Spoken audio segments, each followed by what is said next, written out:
अस्सलाम वालेकुम स्टूडेंट्स, मैं हूं अब्दुल रज़ाक और सेकेंड ईयर फिजिक्स में चैप्टर 16 ऑल्टरनेटिंग करंट में आज हम चार्जेस की ऑसिलेशन से जनरेट होने वाली इलेक्ट्रोमैग्नेटिक वेव्स की डिटेल डिस्कशन करेंगे। सो चलते हैं अपने व्हाइट बोर्ड की तरफ। डियर स्टूडेंट्स, हम चैप्टर 16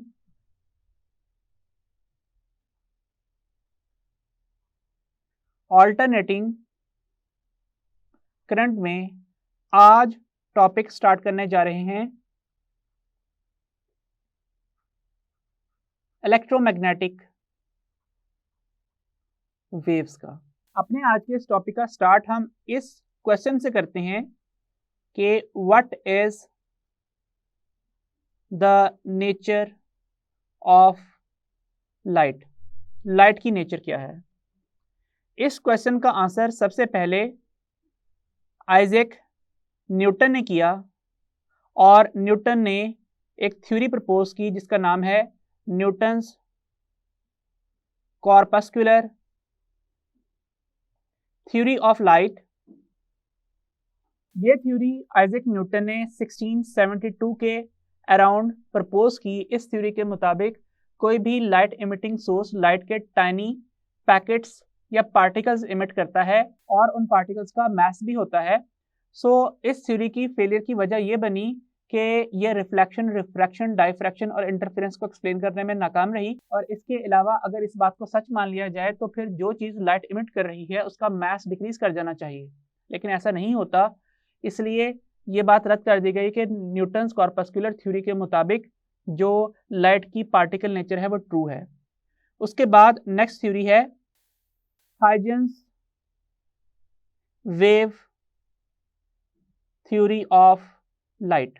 ये थ्योरी 1678 में प्रपोज की गई और इस थ्योरी के मुताबिक कोई भी जो लाइट सोर्स है वो 3D में लाइट के वेव फ्रंट्स जनरेट करता है और अगर हम इन वेव फ्रंट्स के रास्ते में इस तरीके से रुकावट रख दें तो इन वेव फ्रंट्स का हर पॉइंट सेकेंडरी वेवलेट्स का सोर्स बन जाता है जो स्पीड ऑफ लाइट से ही आगे ट्रैवल करते हैं। और अगर हम इनके सेम फेज वाले पॉइंट्स को मिला दें तो हमें इस वेव फ्रंट की नई लोकेशन पता चल जाती है और जाहिर बात है ये distance s is equal to V T या फिर s is equal to C T से फाइंड आउट किया जा सकता है, जहां c स्पीड ऑफ लाइट है और इसकी राउंडेड ऑफ वैल्यू 3 × 10⁸ मीटर पर सेकेंड है।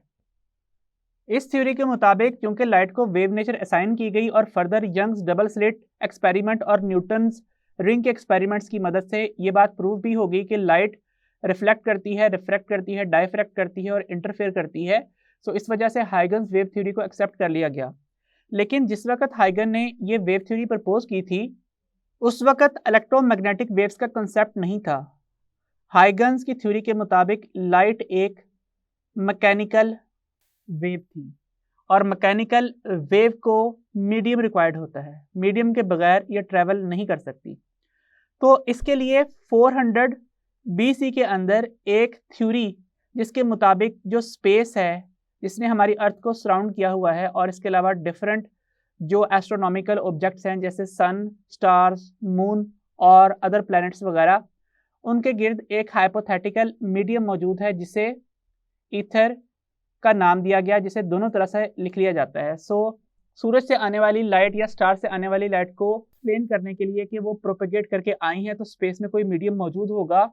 एक हाइपोथेटिकल मीडियम ईथर का सहारा लिया गया जो जाहिर बात है एग्जिस्ट नहीं करता और फर्दर एक्सपेरिमेंट से ये बात प्रूव हो गई कि स्पेस के अंदर ऐसा कोई मीडियम मौजूद नहीं है। इसके बाद नेक्स्ट थ्योरी 1864 में British physicist James Clerk Maxwell ने प्रपोज की, जिसके मुताबिक लाइट वेव तो है लेकिन ये मैकेनिकल वेव नहीं है। ये क्या है? ये इलेक्ट्रोमैग्नेटिक वेव है। इसी थ्योरी से आज के अपने इस टॉपिक का हमने आगाज करना है। फर्दर मैं आपको ये बात बताता चलूं इसके बाद जो नेक्स्ट थ्योरी पेश की गई वो 1900 के अंदर जर्मन फिजिसिस्ट मैक्स प्लैंक ने पेश की, जिसकी equation E is equal to HF या फिर HC/लैम्डा हम फर्स्ट ईयर केमिस्ट्री के चैप्टर 5 में भी पढ़ चुके हैं। बस वहां पे फ्रीक्वेंसी के लिए सिंबल F की जगह इस तरीके से ओमेगा पुट किया गया था। इस थ्योरी का बेसिक आइडिया वही है जो कि Newton's corpuscular theory of light का था, जिसके मुताबिक लाइट टाइनी पार्टिकल से मिलकर बनी हुई है। बस न्यूटन के पार्टिकल्स और इन पार्टिकल्स में फर्क यह है कि न्यूटन ने जिन कॉर्पसल्स का नाम लिया था, उनको एज्यूम किया था, वो मैस वाले पार्टिकल थे, लेकिन यहाँ पे मैक्स प्लैंक ने जब अपनी क्वांटम थ्योरी पेश की तो उसने इन पार्टिकल्स को क्वांटम का नाम दिया। इसी थ्योरी की बेस के ऊपर 1909 में अल्बर्ट आइंस्टाइन ने इस वर्ड क्वांटम को फोटोन का नाम दे दिया। सो इसका मतलब है कि अब दोबारा से लाइट की पार्टिकल नेचर एक्सेप्ट कर ली गई और ये पार्टिकल्स ऐसे थे जिनका अपना कोई मैस मौजूद नहीं था। फर्दर तो इस पॉइंट तक चूंकि लाइट की वेव नेचर भी एक्सेप्ट कर ली गई थी और इसके अलावा लाइट की पार्टिकल नेचर भी एक्सेप्ट कर ली गई थी, तो इस वजह से अब ये कहा जाने लगा कि लाइट की जो नेचर है वो क्या है, वो डुअल नेचर है।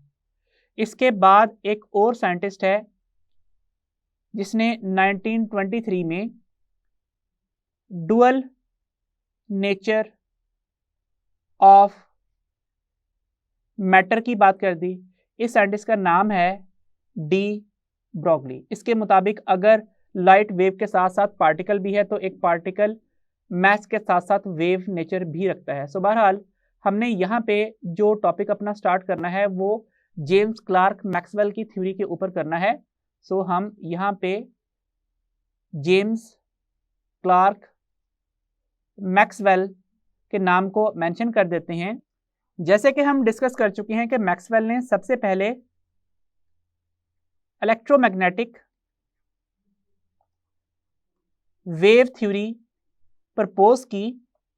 इस थ्योरी के मुताबिक जब भी एक चार्ज ऑसिलेट करता है तो वो अपने गिर्द इलेक्ट्रोमैग्नेटिक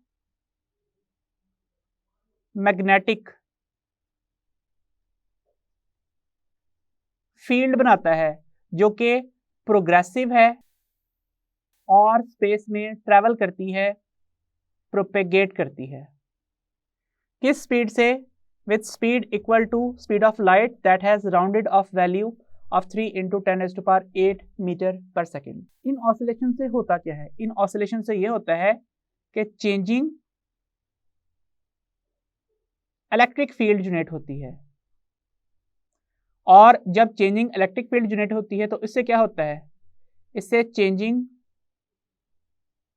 इलेक्ट्रिक फ्लक्स जनरेट होता है, और जब किसी रीजन में से इलेक्ट्रिक फ्लक्स चेंज हो रहा होता है तो उसका नतीजा ये होता है कि उस रीजन में चेंजिंग मैग्नेटिक फ्लक्स जनरेट होता है, और इसका नतीजा ये होता है कि एक यूनिट एरिया में से चेंजिंग मैग्नेटिक फील्ड जनरेट होती है। हम इस प्रोसेस को रिवर्स मार्क भी कर सकते हैं कि अगर किसी रीजन में इलेक्ट्रिक फील्ड या इलेक्ट्रिक फ्लक्स चेंज हो रहा है तो उसके सराउंडिंग में परपेंडिकुलर डायरेक्शन में मैग्नेटिक फ्लक्स बनना है और magnetic field lines emerge out हो जानी है। और अगर किसी रीजन में मैग्नेटिक फ्लक्स चेंज हो रहा है तो उसकी वजह से इलेक्ट्रिक फ्लक्स भी चेंज होना है। सो बेसिकली जब एक चार्ज ऑसिलेट करता है तो उसके गिर्द स्पेस टाइम के स्ट्रक्चर में डिस्टर्बेंस होती है, और उस वजह से जो है वो इलेक्ट्रोमैग्नेटिक वेव्स स्पेस में ट्रैवल करना स्टार्ट कर देती हैं। इसकी मजीद एक्सप्लेनेशन के लिए हम यहाँ पे एक कंडक्टर ड्रॉ करते हैं इस तरह से। तो यहाँ पे हम एक cylindrical region of space draw कर रहे हैं जिसमें टॉप पॉइंट को हम A और बॉटम पॉइंट को हम B का नाम असाइन कर रहे हैं।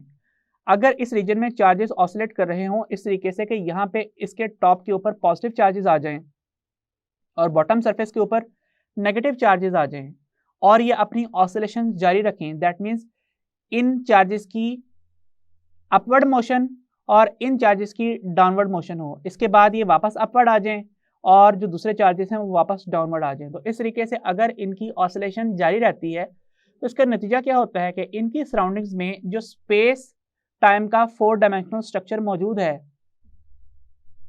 जिसकी यहाँ पे हम 2 डायमेंशनल रिप्रेजेंटेशन ड्रॉ कर रहे हैं इस तरह से। तो जैसे ही ये चार्ज यहाँ पे ऑसिलेट करता है तो यहाँ से स्पेस टाइम के स्ट्रक्चर में होने वाली डिस्टर्बेंस कुछ इस तरीके से बन जाती है कि इधर से स्पेस टाइम का स्ट्रक्चर कर्व होता है और यहाँ पे आने वाली जो लाइन है वो भी इस तरीके से कर्वेचर को रिप्रेजेंट कर रही होती है और ये कर्वेचर स्पेस टाइम के स्ट्रक्चर में आगे की तरफ ट्रेवल करता है।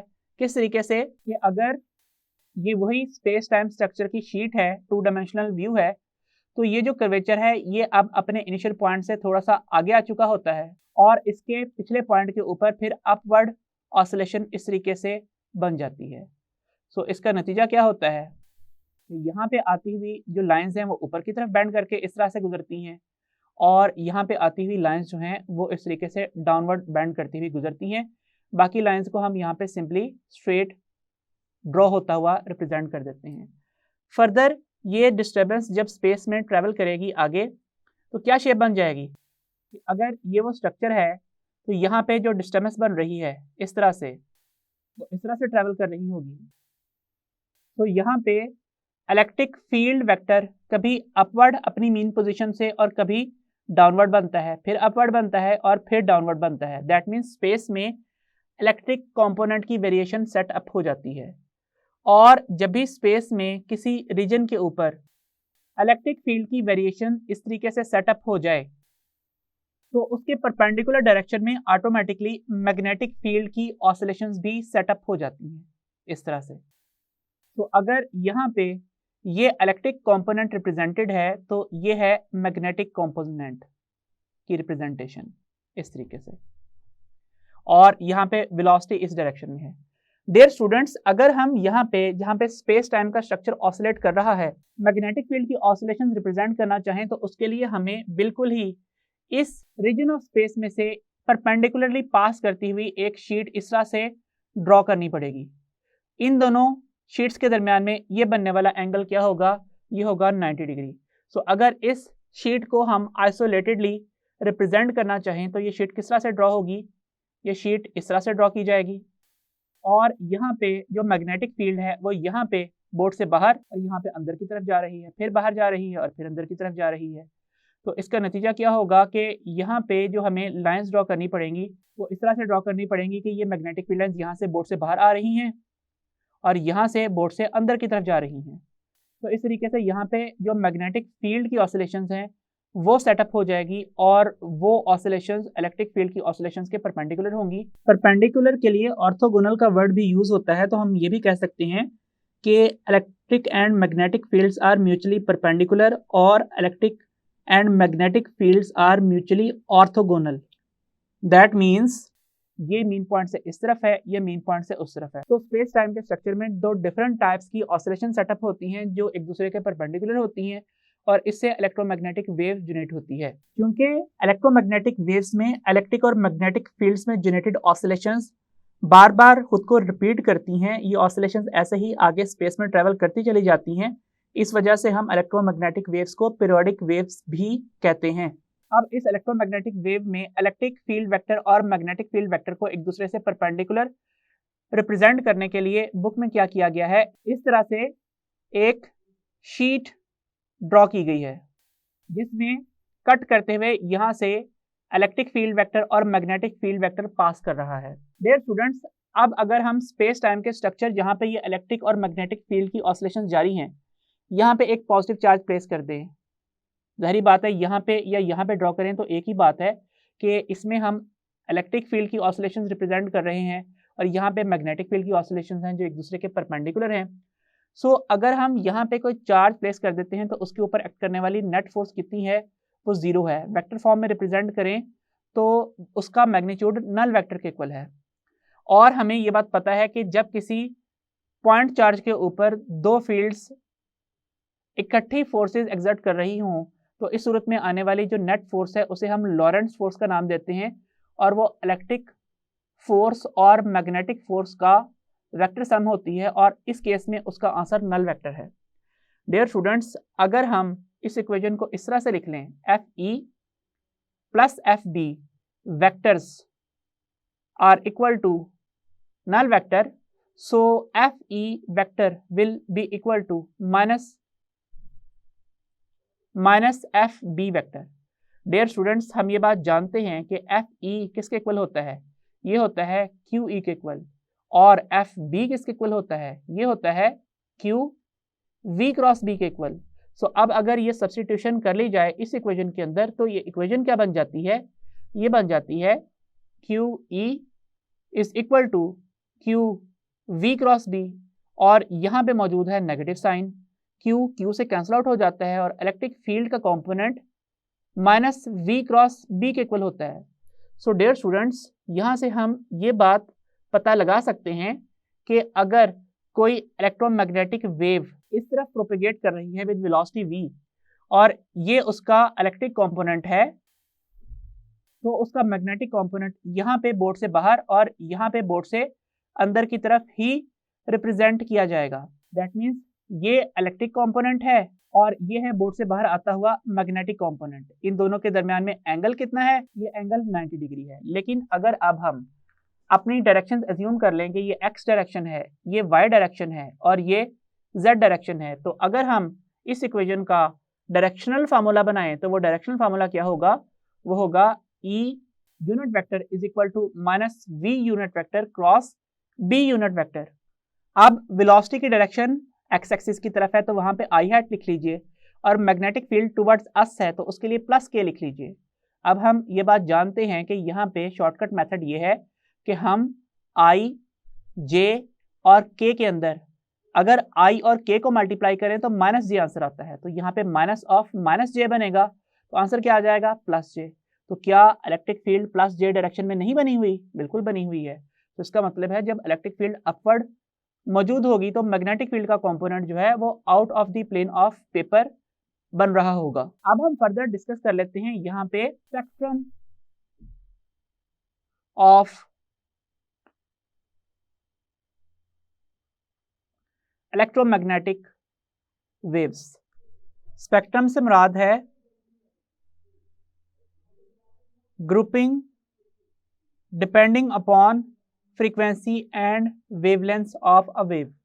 हम ये बात जानते हैं कि v is equal to f lambda होता है, इसलिए इलेक्ट्रोमैग्नेटिक वेव्स के केस में c is equal to f lambda लिखा जाएगा। जब तक मीडियम तब्दील नहीं होगा, c चेंज नहीं होगा, फ्रीक्वेंसी बढ़ाएंगे तो वेवलेंथ कम हो जाएगी, या इसके वाइस वर्सा होगा। अब अगर हम बुक में दी गई फिगर 16.22 को ज़रा देखें तो हमें ये बात पता चलेगी कि जो विजिबल स्पेक्ट्रम है वो यहाँ पे इस तीन से रीजन के जरिए से रिप्रेजेंट किया गया है, जो यहाँ पे मैंने इस तरीके से हाईलाइट कर दिया है। इसमें एक एंड के ऊपर रेड कलर है, दूसरे एंड के ऊपर वॉयलेट कलर मौजूद है, और इसकी जो फ्रीक्वेंसी रेंज है वो यहाँ पे और वेवलेंथ रेंज यहाँ पे गिवन है। इसके बाद रेड से लॉन्गर सबसे कम वेवलेंथ वाली TV and FM radio waves, उससे लॉन्गर वेवलेंथ वाली एएम रेडियो वेव्स, और उससे भी longer emergency and defence radio की वेव्स बन जाती हैं। उसके बाद वॉयलेट से शॉर्ट वेवलेंथ और हाई फ्रीक्वेंसी वाली वेव्स, अल्ट्रा वॉयलेट रेडिएशन, उससे भी हाई फ्रीक्वेंसी और लो वेवलेंथ वाली एक्सरेज, और इस स्पेक्ट्रम में सबसे ज़्यादा फ्रीक्वेंसी और सबसे शॉर्ट वेवलेंथ वाली वेव्स को हम गैमा रेज का नाम देते हैं। मैक्स प्लैंक की assumption E is equal to hf या फिर hc ओवर लेमडा के मुताबिक जिस वेव की फ्रीक्वेंसी जिस कदर हाई होगी उतनी ही एनर्जी ज़्यादा होगी और उतनी ही उसकी वेवलेंथ शॉर्ट होगी और क्वालिटी कम होती जाएगी, और जिस कदर हम इस साइड पे राइट साइड पे मूव करेंगे उस कदर ही फ्रीक्वेंसी एनर्जी अच्छी हो जाएगी और सिग्नल कैरिड की क्वालिटी भी अच्छी होती चली जाएगी। लेकिन यहाँ पे जो ये रेंज है ये इस कदर हाई एनर्जी वाली है कि जिस कदर आप राइट साइड पे मूव करते हैं उस कदर ही ज़्यादा कैंसर कॉजिंग रेडिएशंस बनना शुरू हो जाती हैं। अब हम ज़रा चंद एक MCQs डिस्कस कर लेते हैं अपने आज के टॉपिक से रिलेटेड। पहला MCQ है, which pair of the following theories propose particle nature of light. Number 1 पे है न्यूटन्स कॉर्पस्कुलर थ्योरी, नेक्स्ट है हाइगन्स थ्योरी, फिर है मैक्सवेल थ्योरी और फिर है क्वांटम थ्योरी। हम ये बात जानते हैं कि न्यूटन्स कॉर्पस्कुलर थ्योरी किसके बारे में है, it is about particle nature. Huygens theory is about wave nature, Maxwell theory is electromagnetic wave nature, and quantum theory is again massless particle nature। सो 1 और 4 वाली थ्योरीज जो हैं वो किसके बारे में बताती हैं, वो बताती हैं पार्टिकल नेचर के बारे में, इसलिए ऑप्शन डी जिसमें 4 और 1 मार्क्ड है, जिसमें 4 और 1 की ऑप्शन है वो करेक्ट ऑप्शन होगी, so D is the right option. Next question भी ऐसा ही है, which pair of the following theories propose wave nature of light. अब हम ये बात जानते हैं कि जो थ्योरी नंबर 2 और 3 है, हाइगन्स थ्योरी और मैक्सवेल थ्योरी, वो किसके बारे में बताती हैं, वो बताती हैं वेव नेचर ऑफ लाइट के बारे में। सो हमने 2 और 3 के लिए ऑप्शन बी चूज करनी है। तो ये थे आज के टॉपिक से रिलेटेड एमसीक्यूज, आई होप आपको समझ में आ गए होंगे। डियर स्टूडेंट्स, इलेक्ट्रोमैग्नेटिक वेव्स की डिटेल्स जानने के बाद हम नेक्स्ट लेक्चर में principle of generation, transmission and reception of electromagnetic waves का टॉपिक कंटिन्यू करेंगे। सो अंटिल देन, अल्लाह हाफिज।